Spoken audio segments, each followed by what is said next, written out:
அனைவருக்கும் வணக்கம். நான் பிரபாகரன், ஜோதிடர், சென்னையிலிருந்து பேசுகிறேன். இப்போ இந்த அஷ்டம தேதியை பற்றி தான் சொல்ல போகிறேன், கருத்தில் கொள்ளுங்க.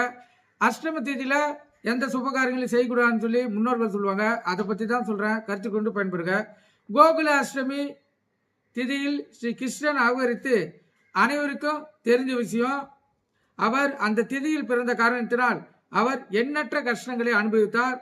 ஸ்ரீ கிருஷ்ணன் அவதார புருஷன் என்பதால் அவற்றை சமாளித்தார். இறுதியில் வெற்றியும் பெற்றார். எனவேதான் அஷ்டம திதியில் சுப காரியங்களான திருமணம், கிரகப்பிரவேசம், சொத்து வாங்குதல் போன்றவற்றை நீங்க யாரா இருந்தாலும் தவிர்க்க வேண்டும். ஆனால் இந்நாளில் தெய்வ காரியங்களுக்கு தீட்சை பெறுவது, மந்திரங்கள் ஜெயிப்பது, ஓமங்கள் உள்ளிட்டவை மேற்கொள்ளுதல் உகந்த நாளாகும். குறிப்பாக இந்த செங்கல் சூளைக்கு நெருப்பு மூட்டுதல், எதிரிகள் மீது வழக்கு தொடுத்தல், ஆயுதங்கள் உபயோகப்படுத்துதல், எதிரி நாட்டின் மீது போர் தொடுத்தல் போன்ற செயல்களுக்கு இந்த அஷ்டம திதி சிறந்த திதியாக கருத்தில் கொண்டு நீங்கள் பயன்பெறுங்க. நன்றி, வணக்கம்.